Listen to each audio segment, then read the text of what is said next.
respeto, comprensión, paciencia, cooperación, ejemplo, disciplina. ¿Qué más?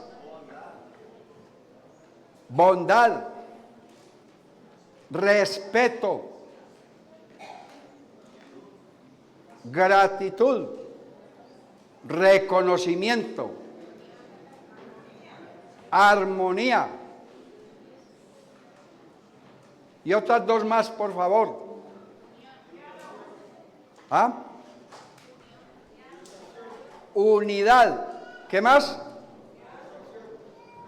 Bueno, ya ustedes han mencionado varias características que no deben faltar en una buena familia, que en realidad se llame familia.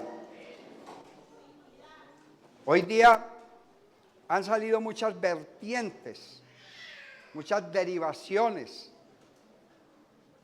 La familia originalmente fue diseñada por Dios para que se brindaran compañía, que es otra característica de la familia, compañía, compañerismo, pero también con el propósito de que pudiesen procrear, concepto de procreación. De igualmente se hizo con el propósito de que la familia administrara,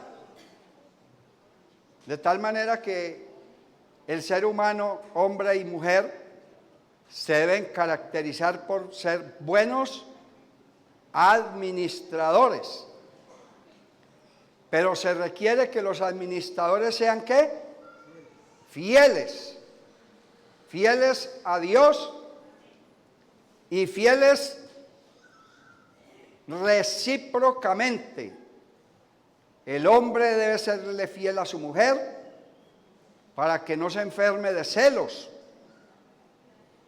Y la mujer debe ser fiel a su esposo para que el esposo no se enferme de celos.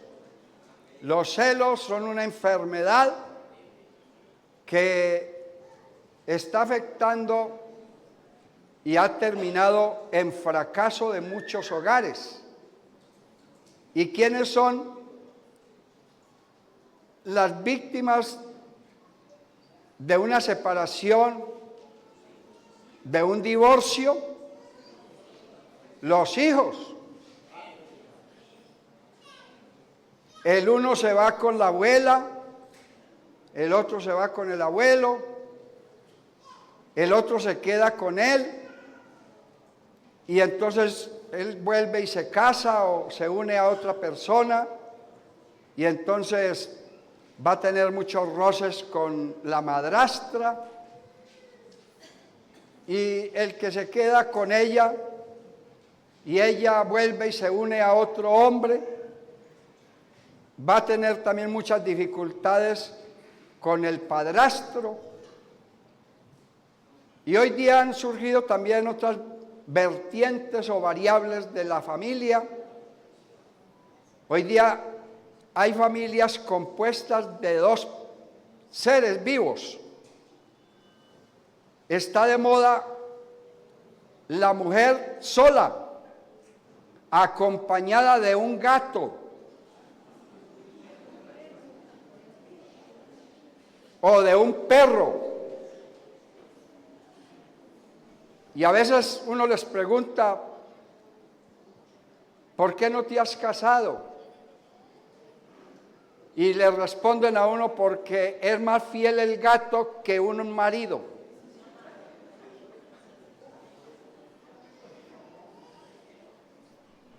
Y hay otras expresiones que no deberían salir de la boca de una persona.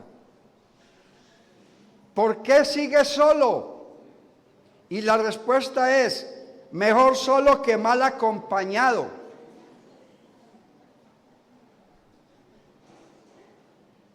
Otros dicen, es que para pelear se necesitan dos. Y yo no quiero estar en un alegato, en una pelea. Entonces yo prefiero quedarme solo y a veces hasta peleo conmigo mismo. Y podíamos seguir hablando de una lista larga de las nuevas vertientes que han surgido de las familias. Ahora hay una cosa también importante, que en esta mañana, con su atención y también con la ayuda del Señor a través de la palabra, nos va a responder a muchos interrogantes que nosotros nos hacemos. ¿Por qué soy como soy?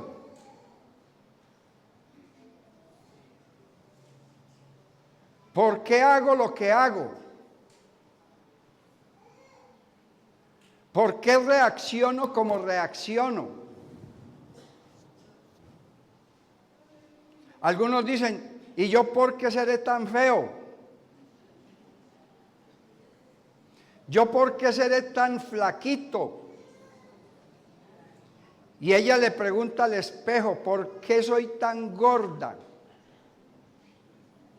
Otro dice, ¿yo por qué tengo que ser tan enfermo?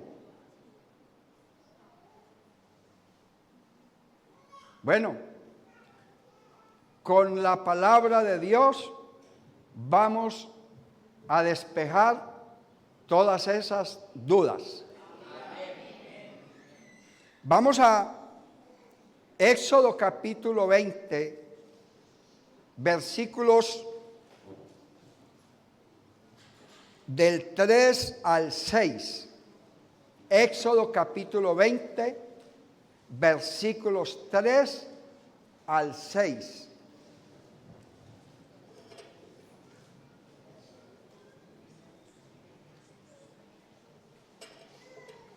Amén. Así sentaditos pueden hacerlo. El verso 3 dice, no tendrás dioses ajenos delante de mí. Diga o lea usted el 4.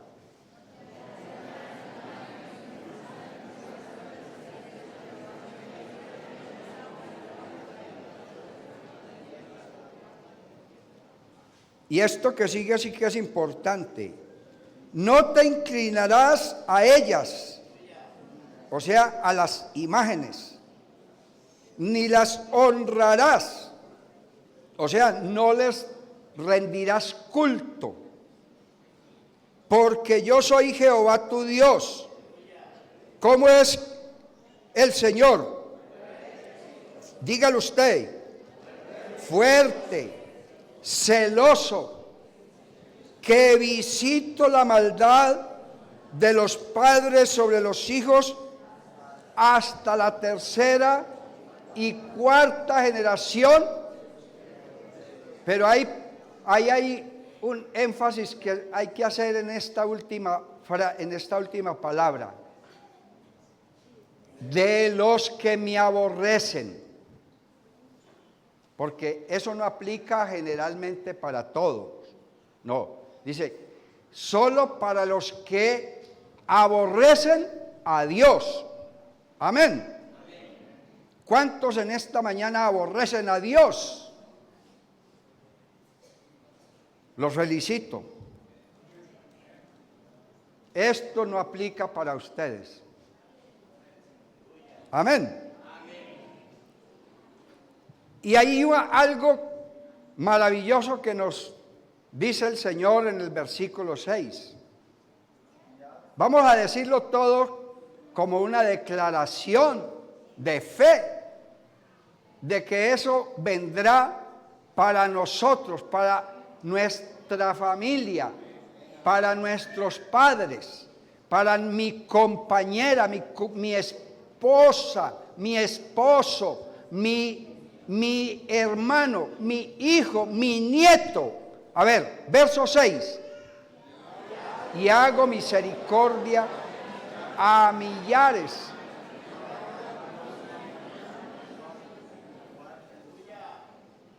y hago misericordia a millares. Y ahí también enfatiza sobre quiénes es esa misericordia. ¿A quiénes? A los que me aman. Y también la misericordia está prometida ¿para quiénes? Para los que guardan sus mandamientos.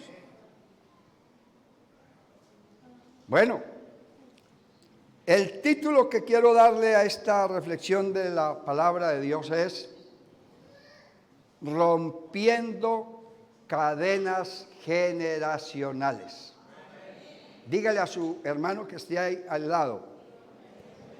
Rompiendo cadenas generacionales. Rompiendo cadenas generacionales.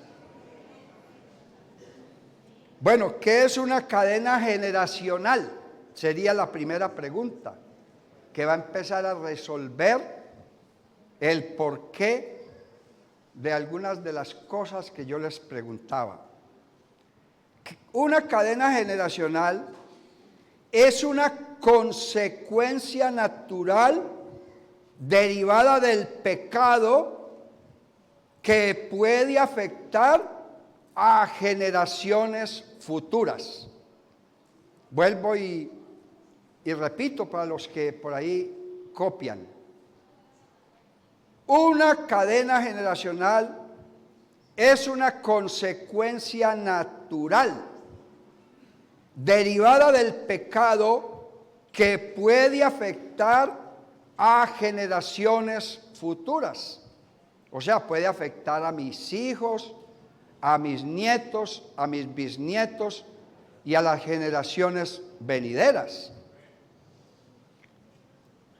El ejemplo que leíamos toca primeramente con Israel, el pueblo seleccionado por Dios, a través del cual el nombre de Dios sería conocido generación tras generación. Israel como pueblo y como cualquier otra nación o grupo, digámoslo, de personas, básicamente se compone de familias. Para Israel, Israel se componía de 12 familias, que conocemos como las 12 tribus de Israel. La familia de Leví, la familia de Zabulón, la familia de Isaacar, la familia de José, la familia de Jacob, etcétera, etcétera, etcétera. Se componía de familias. Usted puede darse cuenta y estudiar un poquito cómo fue aquello de la multiplicación de las familias y la población de la tierra, donde se originan las diferentes razas, culturas y pueblos. Y usted lo puede leer a partir del capítulo 4 del libro de Génesis.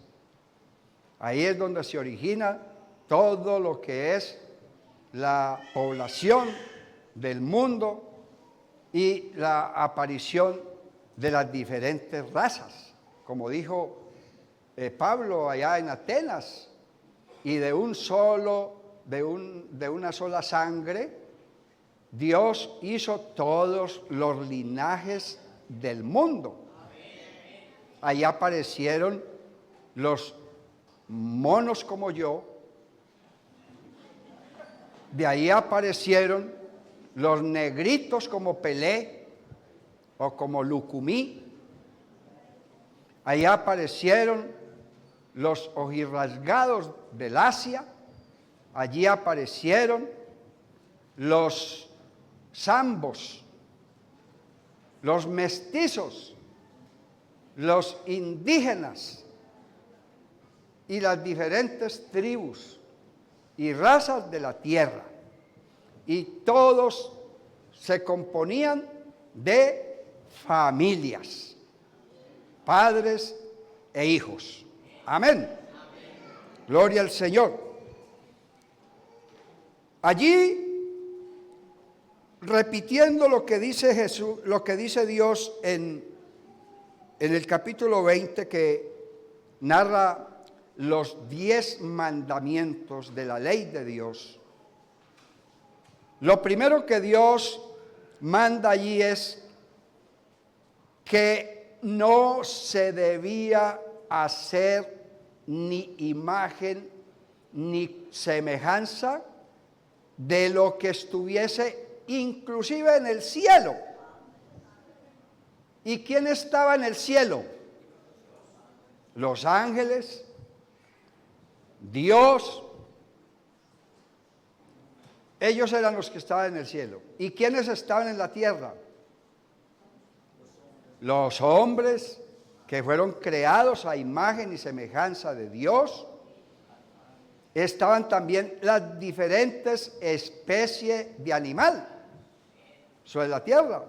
Cada especie con sus respectivas características. El elefante con una nariz larga. Y habían otros que ni nariz tenían. Habían unos con unas piernas bien largas, que hasta duermen con una sola pata, como los flamingos, etcétera, etcétera. Los alados, que podían surcar los aires. Los terrestres, como las serpientes, los lagartos.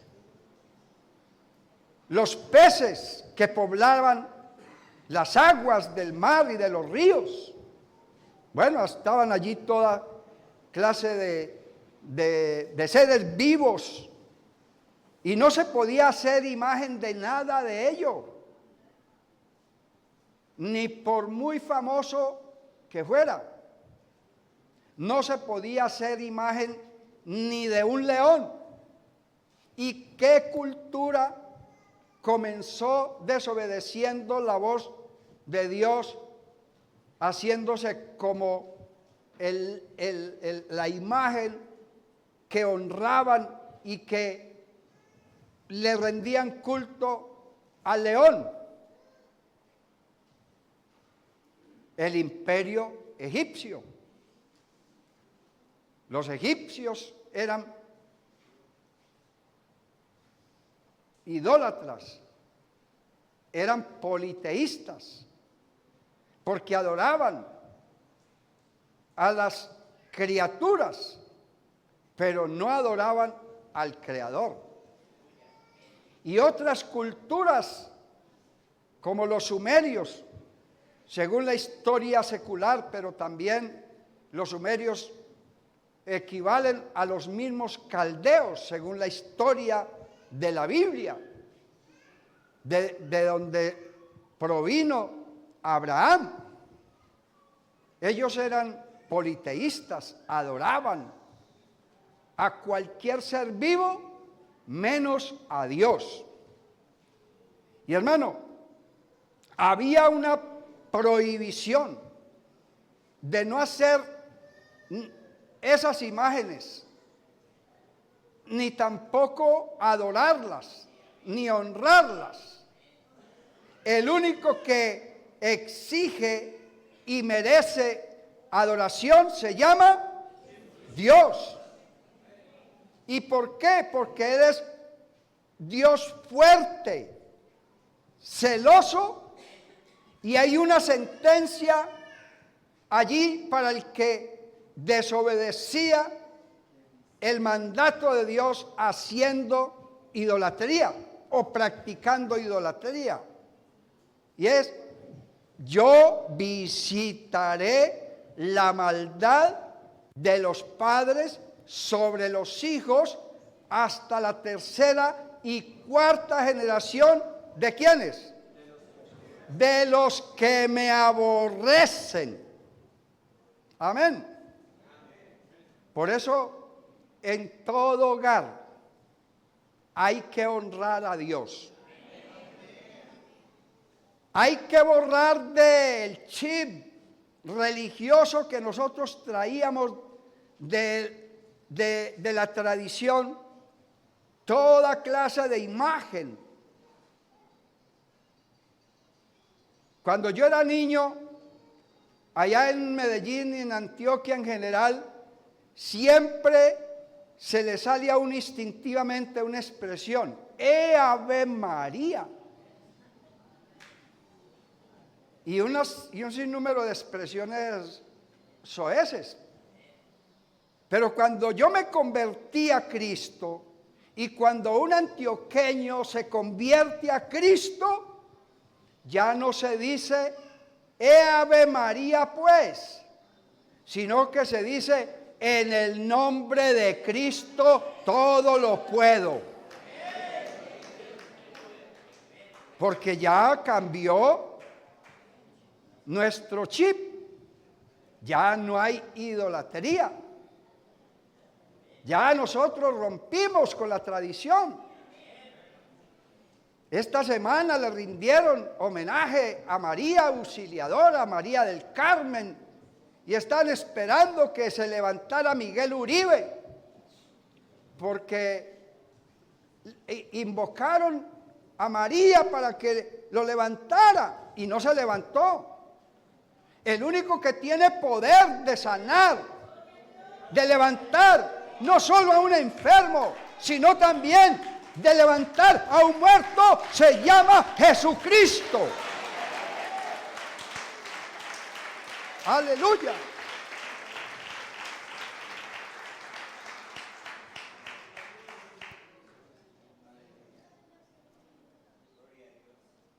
Bueno, los que esperaban que predicara mi esposa, que ella va grano al grano a la familia, yo predico distinto, aunque somos una sola carne, pero yo predico distinto, pero tranquilo que ahorita vamos a tocar un poquito más a fondo la familia.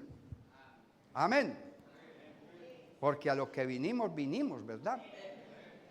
Pero hay que hacer a veces como una introducción, un esbozo o un resumen del origen de las cosas y el porqué de las dificultades.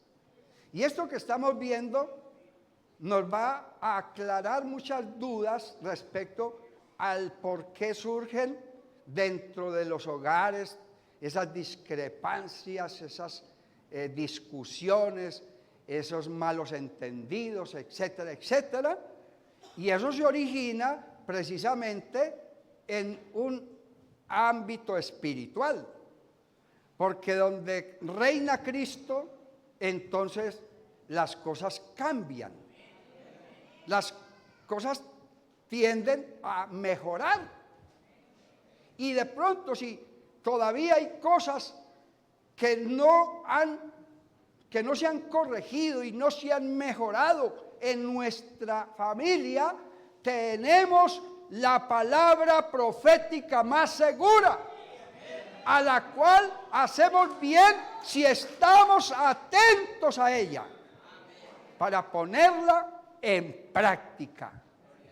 Gloria al Señor.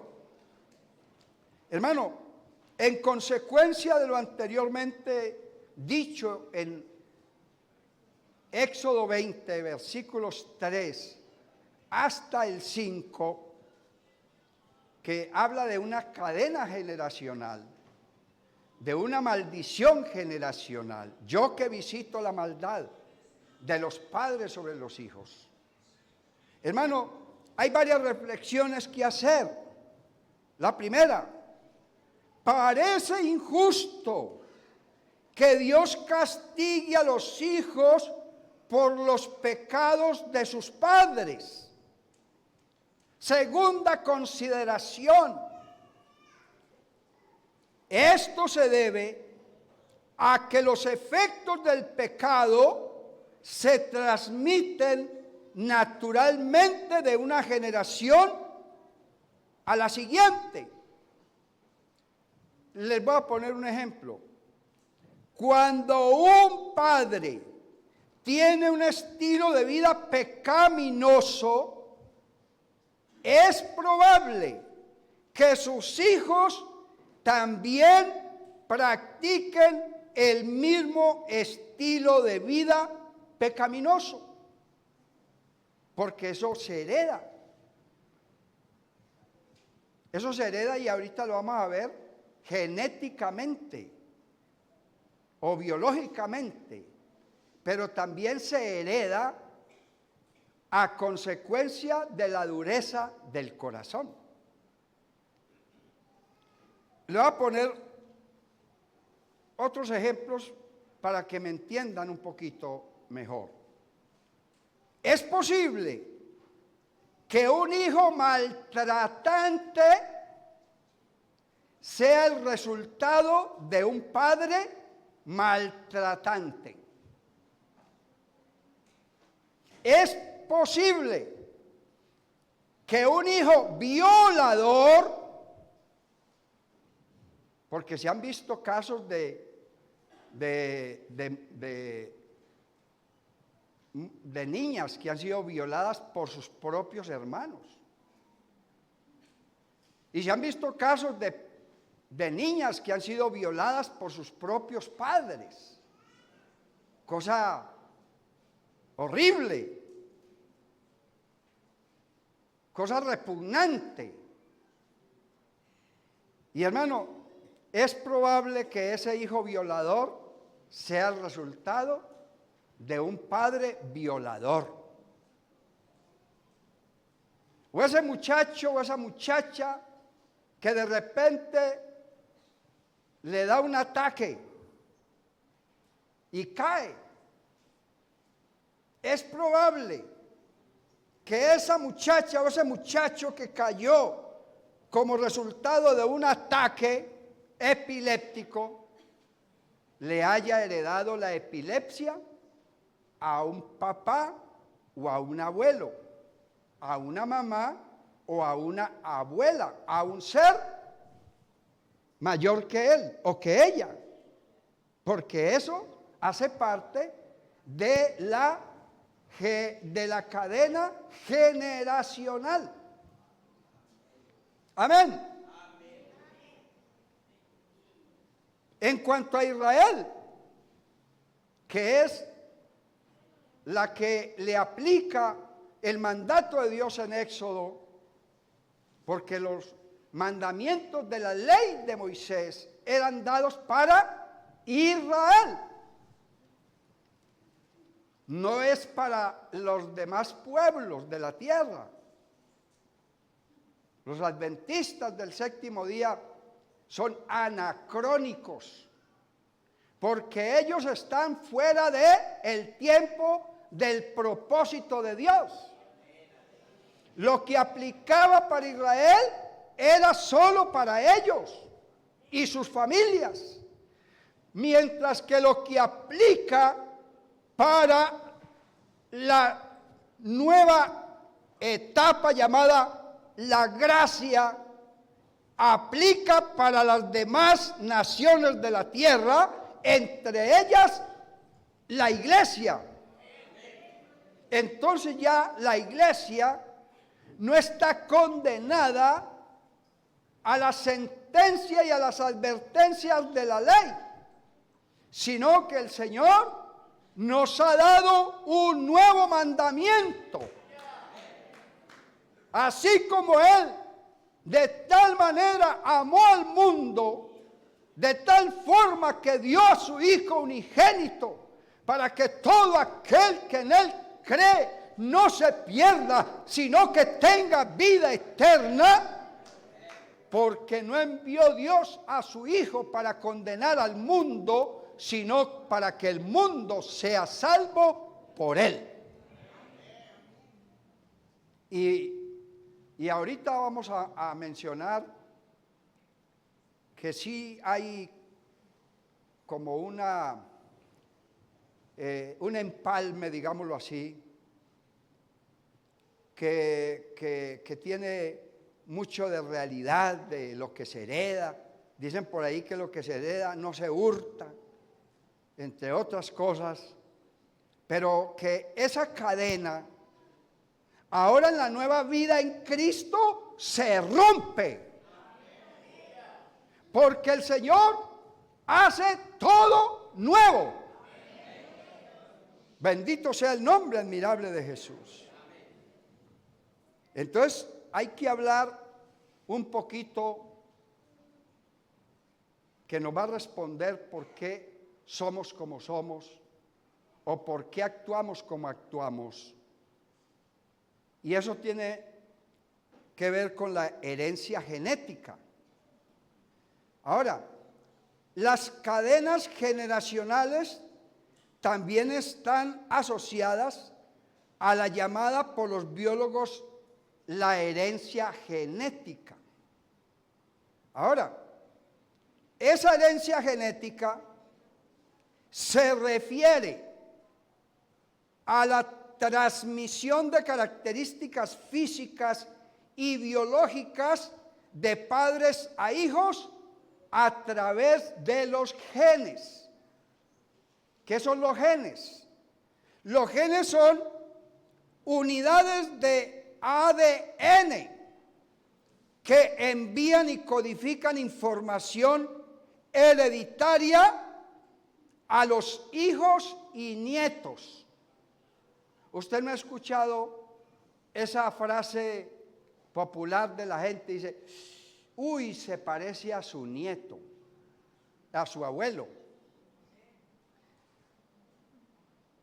El hijo mío, el King David, pastor de la Aurora, él le heredó a mi padre una cantidad de cosas. Su carácter, su parecido físico, hasta en el parado. El hijo mío se para a veces así. Y así se paraba mi papá. Y seguro que usted empieza a recordar cómo era su abuelo o su abuela. Y usted dice, ah, ya sé, con razón yo actúo así, con razón yo hago estos gestos, con razón yo reacciono de tal o cual manera. Claro, es que eso lo heredé de mi abuelito, eso lo heredé de mi bisabuelito, de mis abuelitas. Amén. Gloria al Señor. Hermano, y créalo, que esas herencia genética afecta también a la familia. En los comportamientos. Pero usted ¿por qué es así? Le pregunta la esposa al marido. ¿Y usted por qué es así? Usted es igualito a su papá. Y entonces él le responde, ¿y usted por qué es así? Usted es igualita a su mamá. Y empiezan a hacer un recorrido por el árbol genealógico y a buscar explicaciones allá para no admitir culpabilidad acá. Gloria al Señor. Y no solamente afectan los comportamientos. La herencia genética también afecta los temperamentos, afecta el medio ambiente de la casa, afecta también el trato que se les da a los demás miembros de la familia. Ay, es que usted no se le puede decir nada porque ahí mismo usted explota. No, es que usted es igualito a su papá. Usted es igualita a su abuela. Ahí estamos encontrando por qué. Amén. Y es que hay unas características que se heredan y que son transmisibles de padres a hijos. Esas características se pueden dividir en dos áreas de la vida. en el área física. Vea, el color de la piel se hereda. La forma de la cara. Usted a veces ve que entre hermanitos se parecen y entre ellos se parecen al papá.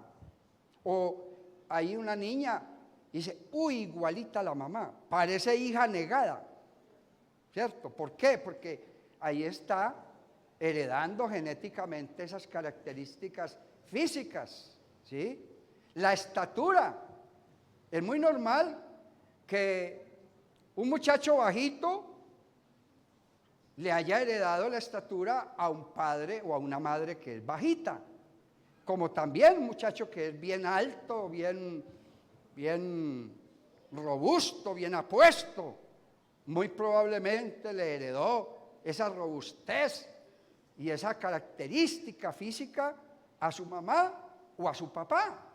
Todo eso lo explica la herencia genética. Pero también hay un área, el área biológica, el grupo sanguíneo. Hay varios grupos sanguíneos, usted ya sabe eso perfectamente, eso no tengo que yo explicárselo porque todos sabemos qué significa el grupo sanguíneo. La propensión a ciertas enfermedades, como por ejemplo, ya mencionamos una ahorita, la epilepsia. Hay propensión por herencia a enfermarse de cáncer. Hay propensión por herencia a enfermarse de diabetes. Hay propensión a enfermarse por herencia de demencia. Yo conocí una familia en una ciudad donde fuimos pastores, donde a nosotros, una hermana ya más bien anciana, de vez en cuando nos traía serenata a las 5 de la mañana. Y empezaba como hasta las 6 a cantarnos, pero solamente era cuando la luna estaba completa. Ella era lunática. Y tenía una hija lunática también, que se le corría un poquito de vez en cuando, no era siempre, no era permanente. Y tenía una nieta, o sea que eso se heredaba de abuela a hija y de hija a nieta. Las tres eran lunáticas y cada rato había que ir y visitar esa casa y aconsejar, orar para ellas, para que el Señor hiciera una obra y les diera tranquilidad mental, paz espiritual. Porque yo no sé si usted alguna vez ha vivido cerca de una persona lunática o cerca de una persona que en cierta época del año se le corre Eso es horrible, eso es uno estar conviviendo con una persona en eso aflige mucho y entonces eso explica el por qué la persona es como es, porque hay una herencia genética allí. Amén. Gloria al Señor Jesús. También, cómo romper las cadenas generacionales. Hay una respuesta de parte de Dios en esta mañana, que sí se pueden romper esas cadenas generacionales. ¿Cuántos están de acuerdo que sí se pueden romper?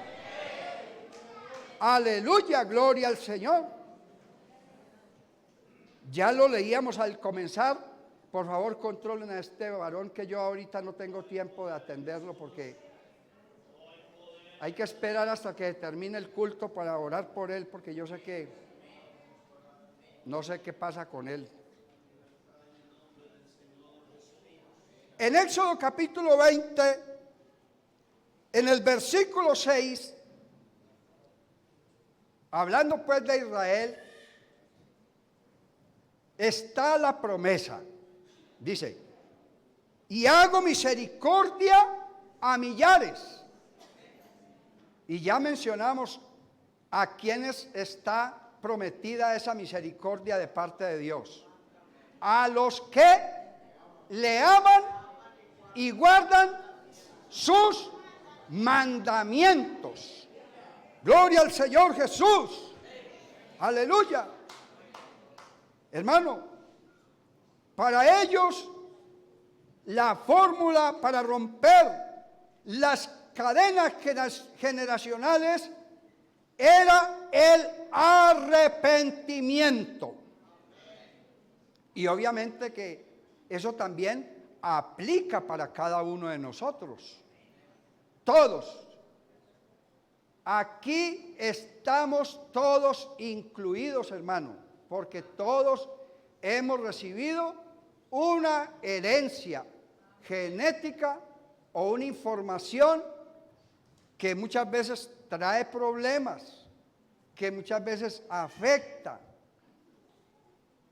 Las enfermedades no son gratuitas, las enfermedades, o son el resultado de una herencia genética, o son el resultado de una vida en pecado. Porque la Biblia dice que la paga del pecado,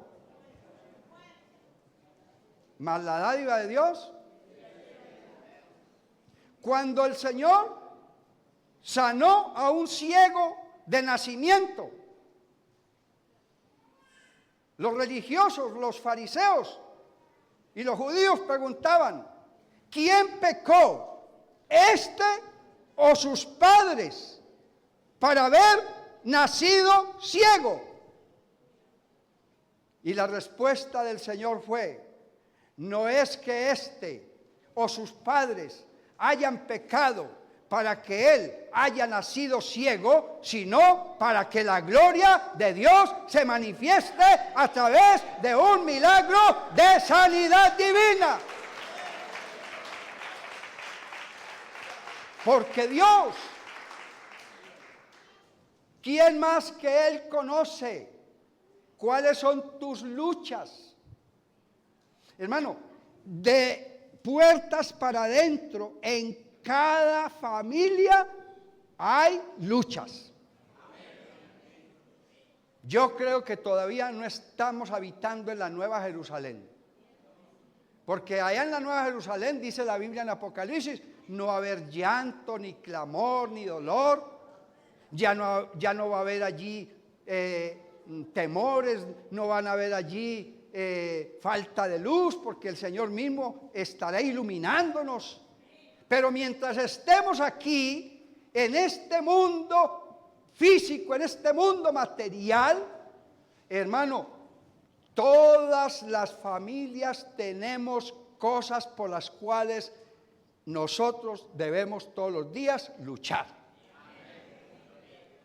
Y no solamente luchar llevando a las personas a un tratamiento médico, o cuando es un caso de demencia, llevarlos a un tratamiento psiquiátrico, sino que muchas veces, hermano, la respuesta a la necesidad que tienen las familias, la tenemos ahí cerca de nosotros, y es pedir en ayuno, en oración y súplica, humillándonos delante de la presencia del Señor, buscando su rostro, diciéndole al Señor, Señor, aquí en mi hogar no reina el pecado. Aquí en mi hogar no reina la idolatría, porque hace tiempos nosotros dejamos de adorar lo que no es Dios y aprendimos a adorar al Dios del universo, al Dios que hizo el mundo y todas las cosas que en él hay. Y solo así hermano, se empiezan a romper esas cadenas. No se acaba por completo, hermano. Así como el pecado no se acaba por completo. Pero sí el Señor nos ha dado algo que no teníamos antes de conocerlo. Y es conciencia. Entonces, Señor, ¿cómo hago yo para dejar de ser una persona gritona en mi casa? Eso no lo logras solamente con oración y ayuno. Eso lo logras con decisión, con disposición. Voy a dejar de gritarle a mi esposa. Voy a dejar de gritarle a mi hijo. Disposición. Señor, te voy a ofrecer 2 días de ayuno para que tú me ayudes a vencer la mentira. Hermano, puedes ayunar 8 días, pero si no hay una disposición a decir la verdad, el ayuno no te puede dejar de decir mentiras. Es tu propia conciencia, tu propia disposición a que tú te propongas, voy a hablar verdad. Voy a ser sincero. Una disposición al cambio, pero para mejorar. Esos problemas, esas batallas internas de cada familia, solamente se pueden vencer. Claro está, colocando delante de la presencia del Señor, porque al fin y al cabo nosotros dependemos de Él. Él mismo nos ha dicho, y separados de mí, nada podéis hacer. Pero mientras yo esté con disposición de cambio, las cosas no van a mejorar. Yo tengo que cambiar. Hermana, hermano, propóngase a no ser cantaletosa o cantaletoso. Cuando estén los ánimos alterados, es mejor callar y esperar que la sangre vuelva a su normalidad, para ahí sí dialogar y, si es necesario, reconocer, porque hay otra cosa que la tenemos todos y de ahí no se salva nadie. Siempre los seres humanos tenemos la tendencia de culpar a los demás. No, es que la culpa fue del otro. La culpa fue de ella. Y él no reconoce que él la maltrató. Y no necesariamente tuvo que haber sido un maltrato físico, pudo haber sido un maltrato psicológico, a través de una palabra fuerte que se le dijo a ella, que la hirió en el alma. Entonces hay que dialogar, hay que reconocer. Hay que estar dispuestos a cambiar. Hermano, ya el Señor ha hecho su parte. Nos lavó con su sangre, pero ahora nos corresponde a nosotros hacer la parte nuestra y decirle al Señor, Señor, que yo esté dispuesto a cambiar. El Señor, por su palabra, siempre nos está mostrando la medida, siempre nos está corrigiendo. Siempre nos está diciendo lo que no está bien. Y entonces tenemos que tener disposición para cambiar. Tenemos que tener disposición para aceptar humildemente que nos hemos equivocado, que hemos errado, y estar dispuestos a cambiar y que el ambiente sea mejor en cada casa, en cada hogar. Porque nosotros somos los responsables de crear o un buen ambiente o un mal ambiente al seno de la familia. No es que hay un agente externo. Hermano, nosotros siempre tenemos, como decíamos ahora, la tendencia a culpar a otros. Y siempre decimos, ese fue el diablo. Y el diablo allá. Y yo por ahí nunca pasé. Y ahora me están echando la culpa a mí. Y nosotros hacemos la más fácil. Para no reconocer que nos hemos equivocado. Ah, eso fue el diablo. Diablo cochino. Diablo mentiroso. Sea Dios veraz y todo hombre mentiroso. No es el diablo siempre el que está propiciando un mal ambiente en nuestra familia. Somos nosotros por nuestra mala conducta, por nuestro mal comportamiento, por la manera indecente y desobediente de vivir el Evangelio. Hermano, el Evangelio no es una máscara. Porque muchos utilizan el Evangelio como una máscara de santidad que allá en el fondo no hay. Porque ¿cuántos nos vestimos de santidad para el culto? Pero fuera del culto nos quitamos esa máscara y ya somos lo que en realidad somos. Personas egoístas, presumidos, desobedientes, mentirosos,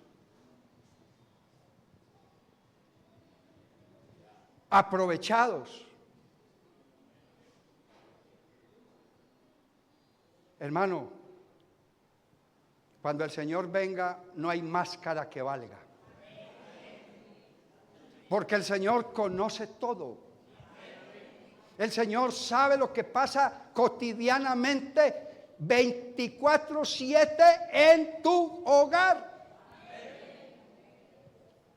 No sigas aparentando lo que no estás viviendo. Revélate con esa falsedad religiosa. Porque muchas veces hay mucha falsedad religiosa en las iglesias.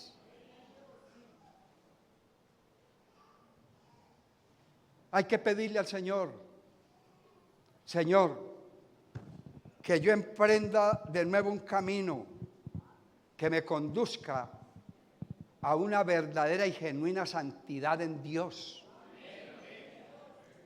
Señor, ayúdame a ser más paciente con mi esposa. Ayúdame a ser más paciente con mis hijos. Ayúdame a ser más considerada con mi esposo.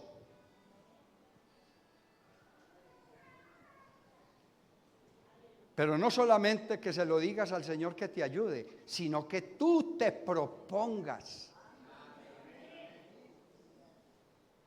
De Dios son las disposiciones, del hombre son las disposiciones del corazón, mas de Jehová la respuesta de la lengua. Tú tienes que disponerte a cambiar, o si no las cosas siguen igual. ¿Para qué perder días y meses y años pretendiendo una santidad que no se está viviendo? ¿Para qué seguir colocándonos esa máscara de vivir en apariencia ante los demás, cuando allá dentro de puertas para adentro la realidad es otra? ¿Cuántos esposos no se convierten a Cristo por la mala conducta de sus esposas? Y viceversa.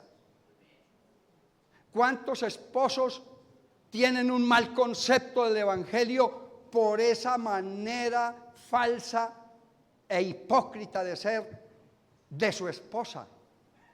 que se esconde dentro de una máscara de evangélico o de evangélica, pero que en realidad allá en el fondo no ha cambiado.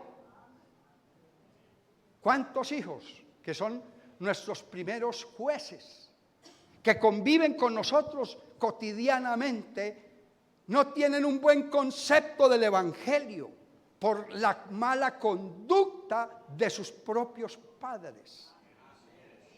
Ese padre humillante que humilla a su mamá, de ese padre maltratante, pero también de esa esposa cantaletosa, de esa esposa que muchas veces está exigiéndole a ese hombre más de lo que ese hombre puede dar.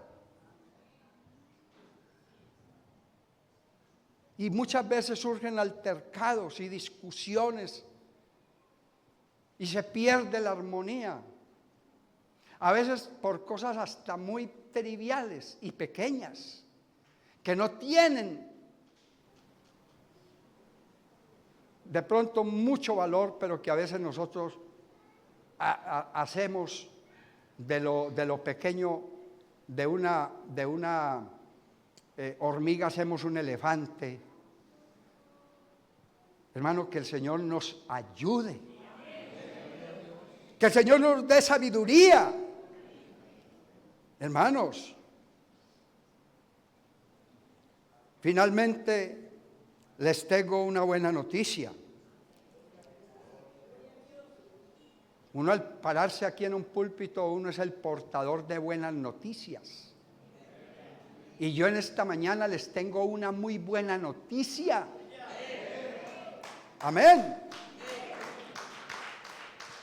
Abramos Ezequiel, por favor, allí, 18, versículos 19 y 20. Ezequiel 18, versículo 19 dice: y si dijereis, ¿por qué el hijo no llevará el pecado de su padre? Porque el hijo hizo según el derecho y la justicia, guardó todos mis estatutos y los cumplió. De cierto, vivirá. El alma que pecare, esa morirá. El hijo no llevará el pecado del padre, ni el padre llevará el pecado del hijo. Ya eso queda claro, ¿verdad? ¿Por qué causa el hijo no llevará el pecado del padre? Alguien que me lo recuerde. Porque al venir a Cristo, Él hizo nuevas todas las cosas. Segunda de Corintios 5:17. Ahí dice Segunda de Corintios, por favor coloquémoslo para que lo recordemos, para reforzar un poquito más esta buena noticia. De modo que si alguno está en Cristo, nueva criatura es.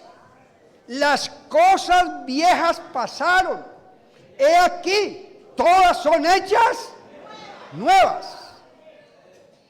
Ahora vamos para continuar con la buena noticia, Deuteronomio capítulo 24, versículo 16. A ver, todos al unísono, leamos esa buena noticia. Los padres no morirán por los hijos, ni los hijos por los padres. Cada uno morirá. Ahora es una cosa muy diferente en el Señor. Amén. Ya el Señor rompe las cadenas. Ustedes no lo cantan cada rato. Cristo rompe las cadenas, Cristo rompe las cadenas del pecado. y me da seguridad. ¿Cómo vivir sin mi Jesús? Fundamento de mi vida eres tú. Tú me libraste del pecado y de la muerte. ¿Cómo vivir? Ah, bueno, eso que cantamos es porque lo sentimos y porque lo hemos experimentado, que Él, desde que nos convertimos y nos entregamos apasionadamente, comprometidos con Él, el Señor rompió todas nuestras cadenas. ¿Quién quiere hacer una oración final? Para pedirle al Señor, Señor, yo me propongo cambiar. El primero que se debe proponer para cambiar es usted y yo. Y si usted y yo cambiamos, las personas que están cercanas bajo nuestra influencia, también de seguro que cambiarán. Por favor, colóquese sobre sus pies. Vamos a decirle al Señor. No sé si hay por ahí alguna herencia genética que todavía esté viva. En el nombre del Señor Jesucristo declaramos rotas todas esas cadenas. Si hay un vicio, un mal temperamento, una manera que no es correcta de tratar a los de tu casa, vamos a pedirle al Señor que nos dé su ayuda, pero vamos a decirle, Señor, cámbiame a mí. Aleluya. Porque al cambiar yo voy a propiciar un buen ambiente en mi hogar. Voy a cambiar mi manera de tratar a los que están a mi lado. Voy a dejar que sea el Espíritu Santo de Dios fluyendo en mi vida para no ir a herir más, para no frustrar los propósitos de Dios y para no impedir que los que están a mi lado puedan tener un buen testimonio de que el Evangelio verdaderamente, como dice Pablo, es poder de Dios para salvación. Levantemos nuestras manos. Digámosle al Señor, Señor, aquí está mi vida, con mis errores, reconociendo mis limitaciones. Ahora sí comprendo por qué soy como soy. Ahora comprendo por qué actúo como actúo. Porque así era mi padre, o porque así era mi madre, o porque así era mi abuelo. Señor, rompe todas esas cadenas generacionales. Rompe, Señor, el círculo. Que cada uno sea libre. Que cada uno pueda comprender el valor tan grande que tiene el Evangelio de Cristo en su vida. Ayúdanos, oh Señor, para cambiar y que nos propongamos a enmendar, a corregir. Nos arrepentimos delante de ti, Señor, y reconocemos que hemos hecho daño, reconocemos que hemos afectado, reconocemos que por nuestra culpa otros se han visto impedidos y no creen, porque nosotros hemos servido de piedra de tropiezo para su salvación. Ayúdanos, oh Señor, a que cambiemos y que tú hagas nuevas todas las cosas en el nombre admirable de Cristo Jesús. Amén. Hoy estamos ante ti, Aleluya, aleluya, aleluya. porque queremos sentir tu gloria en nuestro ser. Señor, restaura nuestro altar para ministrar con poder y autoridad. Restauranos, danos tu gloria. Queremos verte obrar aquí y llénanos con tu presencia, que tu pueblo te pueda sentir. Señor, restauranos. Señor, tú has prometido estar en todo tiempo al lado de tu pueblo. Señor, derrama tu poder, que todo nuestro ser se sacie en tu presencia. Restauranos, danos tu gloria. Queremos verte obrar aquí y llénanos con tu presencia, que tu pueblo te pueda sentir. Restauranos,